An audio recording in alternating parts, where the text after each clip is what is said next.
Car साथियों का धन्यवाद देता हूं कि उन्होंने मेरे आग्रह पर हमारे आवास पर आकर के देशवासियों को हमारी बात पहुंचाने के लिए जो समय दिया, इसके लिए आप सबका आभारी हूं। साथियों, देश में नेता प्रतिपक्ष श्री राहुल गांधी जी ने जो कल नागपुर में एक बयान दिया है और उसका ताल्लुक रायबरेली की दिशा की बैठक से जोड़ करके उन्होंने वहां बयान दिया, इसलिए मेरा पक्ष आना आवश्यक था।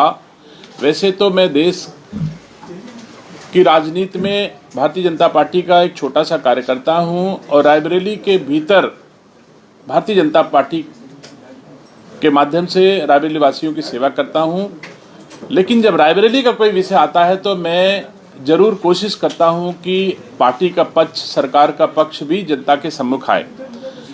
रायबरेली में दिशा की बैठक होती है, राहुल गांधी जी पहुंचते हैं और मैं स्वयं उनके बगल में सिर्फ 2 इंच की दूरी पर स्वयं बैठा था। नागपुर में जाके उन्होंने कहा कि मैंने कहा कि आप लोग परिचय दे दो, जबकि ये पूर्णतया असत्य है। परिचय रायबरेली की जिला अधिकारी ने कहा कि आप सब बैठे अधिकारी अपना परिचय दे दो, तो सभी जनप्रतिनिधियों और सभी अधिकारियों ने अपना अपना परिचय दिया। तो राहुल गांधी जी को देश के सामने ऐसी झूठ बोलने की क्या आवश्यकता थी, जब उन्होंने कहा कि मैंने लोगों से परिचय पूछा। उन्होंने स्वयं किसी से परिचय नहीं पूछा। रायबरेली के जिला अधिकारी श्रीमती हर्षिता माथुर ने उपस्थित अधिकारियों से आग्रह किया कि आप अपना अपना परिचय बता दो, तो लोगों ने परिचय बताया। जिसके साथ ही उन्होंने नागपुर में अपने वक्तव्य में जो कहा, कितना दुखद है, कितना हास्यास्पद था। हम हतप्रभ हैं कि जो 3 बार सांसद रह चुका हो, 4थी बार चुना गया हो, आखिर वो देशवासियों के सामने कैसे अपनी बात रख रहा है। उन्होंने नागपुर में कहा कि दिशा की बैठक में जब मैं परिचय प्राप्त कर रहा था तो उस समय वहां पर मुझे एक दलित नहीं सुनाई पड़ा, एक पिछड़ा नहीं सुनाई पड़ा। राहुल जी, जांच करा लो, कोई ऐसे समाज के लोग नहीं थे जो उस बैठक में ना रहे हो। लेकिन अगर सस्ती लोकप्रियता कायम करने के लिए, देश में अशांति पैदा करने के लिए आप ये भाषण देते हैं तो वो आप जाने, लेकिन देश आपको कभी माफ नहीं करेगा। उस बैठक में सभी समाज के लोग उपस्थित थे और आपने कहा कि इसमें दलितों की और पिछड़ों की उपस्थिति, आदिवासियों की उपस्थिति नहीं है।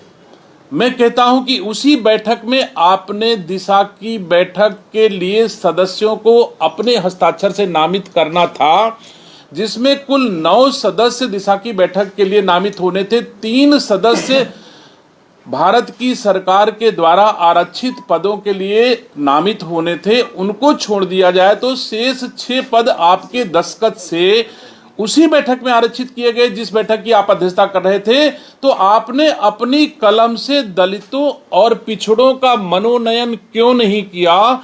उन 6 में से केवल 1 पासी और 1 यादव का आपने को नामित किया है, बाकी 4 अनारक्षित आपने स्वयं किया, जिस बैठक में आप स्वयं अध्यक्षता कर रहे हो और जिसके बारे में नागपुर में बोल रहे हो। उसी बैठक में अपने दस्तखत से आपने दलितों और पिछड़ों के साथ अन्याय किया और उसके बाद आप नागपुर में बोल रहे हो कि वहां तो ना दलित दिखाई पड़े ना पिछड़े दिखाई पड़े, जबकि सभी जातियों के लोग वहां उपस्थित थे। तो राहुल गांधी जी, पहले शुरू करो। 1951 से आपने दलितों और पिछड़ों को, आपने, आपकी पीढ़ियों ने क्या क्या दिया है, उनके साथ कितना कितना जुल्म किया है, ये देश जरूर आपसे जानना चाहता है। कि 1951 से मैं देश की बात बिल्कुल नहीं करूंगा, वो हमारे मोदी जी जाने, राष्ट्रीय नेतृत्व तो जाने, लेकिन मैं रायबरेली में जानता हूं कि रायबरेली में आपने 1951 से अब तक रायबरेली में होने वाले लोकसभा के चुनाव में रायबरेली की मां की कोख से जन्मे किसी बेटे को आपकी कांग्रेस ने टिकट नहीं दिया। और रही बात दलितों पिछड़ों की, तो मैंने एक डाटा प्रस्तुत कर रहा हूं, अपने प्रेस के लोगों के माध्यम से, जिसमें 1951 से 2022 तक हुए विधानसभा के चुनाव में कांग्रेस के द्वारा दिए गए विधानसभा के टिकटों की सूची आपके सम्मुख प्रस्तुत कर रहा हूं, जिसमें 8 बार चुनाव का ब्यौरा है। वैसे मैं 51 से ब्यौरा दे सकता था, लेकिन बड़ा हो जाता, तो मैंने केवल 91 से आपको ब्यौरा दे रहा हूं। 22 के बीच में 8 बार विधानसभा के चुनाव हुए और 4 अनारक्षित विधानसभाएं हैं रायबरेली में, आपकी लोकसभा में, और 4 में केवल 4 लोगों को आपने आरक्षित श्रेणी पिछड़ों को केवल टिकट दिया है। एक भी इसमें से किसी दलित को आपने टिकट नहीं दिया है।